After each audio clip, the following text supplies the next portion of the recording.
오늘은 너희와 너희 자녀를 위하여 울라 라는 제목으로 말씀을 드리도록 하겠습니다. 누가복음 23장 28절에서 31절을 보면 예수께서 돌이켜 그들을 향하여 이르시되 예루살렘의 딸들아 나를 위하여 울지 말고 너희와 너희 자녀를 위하여 울라. 보라, 날이 이르면 사람이 말하기를 잉태하지 못하는 이와 해산하지 못하는 배와 먹이지 못한 젖이 복이 있다 하리라. 그때에 사람이 산들을 대하여 우리 위에 무너지라 하며 작은 산들을 대하여 우리를 덮으라 하리라.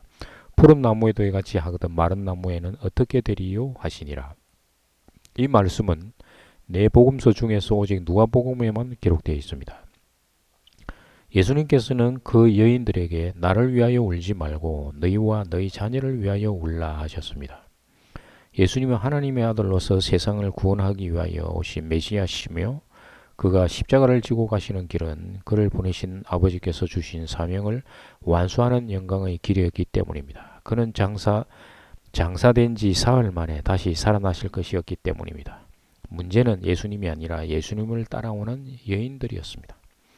예루살렘 성전은 머지않아 로마 군대에 의해 돌 위에 돌 하나도 남지 않게 철저히 파괴될 것이고 참혹한 재앙이 예루살렘 주민들에게 닥쳐올 것을 주님께서 알고 계셨습니다. 그때는 예루살렘 성 안에 있는 사람에게는 도저히 견딜 수 없는 무서운 재앙의 날이 될 것이며 주님께서 비통해 하시는 것입니다.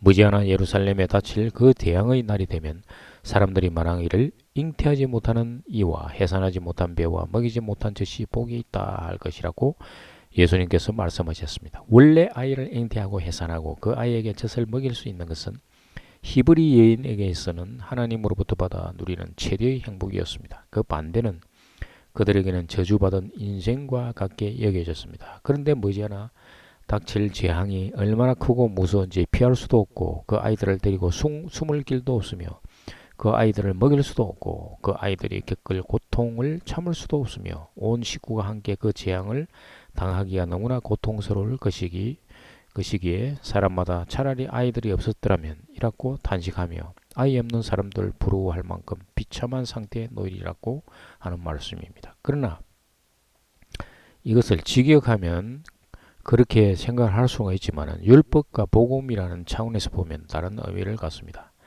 갈라디아서 4장 21절에서 22절을 보면 내게 말하라 율법 아래 있고자 하는 자들아 율법을 듣지 못하였느냐 기록된 바 아브라함에게는 두 아들이 있으니 하나는 여종에게서 하나는 자유 있는 여자에게서 났다 하였으며 율법과 복음은 따로 있었던 것이 아니라 한 율법 속에서 함께 있었던 것입니다. 그래서 여종은 하갈을 의미하고 복음인 하갈을 의미하고 자유 있는 여자는 복음인 사라를 의미하는 것입니다. 하갈에서 이스마엘이 태어났으며 사라에게서 이삭이 태어났습니다. 육체를 따르는 자들은 율법주의자들입니다. 그러나 약속을 따르는 자들은 시의 약속으로 태어난 자들입니다. 약속은 바랄 수 없는 중에 믿는 약속입니다. 아브라함이 100세가 되어 인간의 능력으로는 도무지 가능성이 없는 중에 하나님의 약속을 믿어서 태어난 아들입니다. 즉 영적으로 시의 약속을 가지고 있는 하늘로부터 태어난 자인 것입니다. 그러나 이스마엘은 시의 약속이 없는 땅의 사람으로부터 태어난 자라는 의미입니다. 이것은 영적인 존재와 육적인 존재가 어떻게 다른가를 비유적으로 설명한 것입니다. 갈라디아서 4장 24절에서 26절을 보면 이것은 비유니 이 여자들은 두 언약이라 하나는 시내산으로부터 종을 낳은 자니 곧 하갈이라. 이 하갈은 아라비아에 있는 시내산으로서 지금 있는 예루살렘과 같은 곳이니 그가 그 자녀들과 더불어 종노릇하고 오직 위에 있는 예루살렘은 자유자니 곧 우리 어머니라. 두 언약 중 하나는 하나님이 모세와 시내산에서 맺은 율법의 언약이고 옛 언약이 되겠습니다. 나머지 하나는 아브라함과의 시의 언약, 새 언약이 되겠습니다.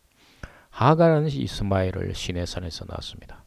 예루살렘은 땅에 있는 예루살렘은 율법을 상징하는 것입니다. 그러나 위에 있는 예루살렘은 하나님 나라 부활 생명을 의미합니다. 곧 시의 약속인 그리스도를 의미하는 것입니다.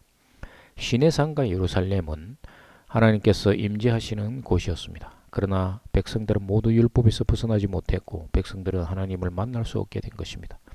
율법주의에 빠진 자들은 시의 약속이 없으므로 죄에서 벗어나지 못한 자들입니다. 그래서 그와 자녀들이 죄의 종로를 한다는 것입니다. 그러나 위의 예루살렘은 시의 약속이 있는 성전입니다.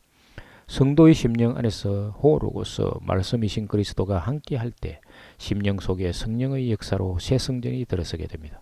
성령의 역사로 거듭된 자는 죄로부터 자유한 자가 된다는 의미입니다. 우리 어머니라는 말은 성령을 비유적으로 표현한 말입니다. 왜냐하면 거듭난다는 말이 성령으로 다시 태어난다는 의미이기 때문에 어머니라는 표현을 했습니다.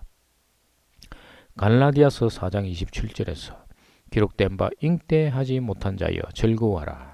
상고를 모르는 자여 소리질러 외치라. 이는 홀로 사는 자의 자녀가 남편 있는 자의 자녀보다 많음이라 하였으니. 기록된 바의 기록은 이사야 54장 1절의 말씀입니다. 잉태하지 못하며 출산하지 못한다는 노래할지어다. 상고를 겪지 못한다는 외쳐 노래할지어다.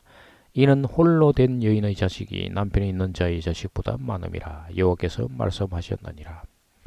이 비유적인 말씀은 바울이 율법과 성령에 대하여 말하려고 하는 것입니다. 잉태하지 못한 자는 율법주의자들입니다. 율법 때문에 즐겁지 않으므로 율법에서 벗어나 성령의 인도하심으로 즐겁게 되라는 것입니다. 잉태하지 못하는 자, 율법주의자가 율법으로는 의를 이룰 수 없음을 깨닫고 시의 약속인 그리스도의 복음으로 들어가 성령의 능력으로 부활 생명으로 거듭날 때 기쁨이 된다는 의미가 되겠습니다. 하나님이 아브라함에게 약속하신 자손이 별과 같이 많아진다는 것은 약속의 씨가 많이 심겨져서 부활의 자녀가 많아진다는 것입니다. 홀로 사는 남편이라는 율법에서 벗어나 성령의 인도를 받는 자유인이 되는 것입니다. 남편이 있는 자는 율법을 남편으로 생각하는 자들입니다. 그래서 율법주의자들은 남편에게 매여 있다고 표현을 하는 것입니다. 예수님께서 끝에 하신 말씀, 즉 푸른 나무에도 이같이 하거든 마른 나무에는 어떻게 되리요 하신 말씀에서 푸른 나무는 생명의 주가 되신 예수님 자신을 가리키는 것입니다. 그리고 마른 나무는 즉시 불에 타 없어질 나무, 곧 부활 생명이 없는 자를 상징하는 것입니다. 푸른 나무에도 이같이 하거든 마른 나무에는 어떻게 하리요. 부활 생명을 얻기 위해서 예수와 함께 십자가에서 죽어야 하는 것입니다. 그러나 예수와 함께 십자가에서 죽지 않는 자는 부활도 없다는 것입니다. 그러면 둘째 사망에 처해집니다. 세상에 살면서 미리 둘째 사망, 즉 십자가의 죽음에 연합되는 것에 처해지는 것이 좋다는 말이 되는 것입니다. 감사합니다.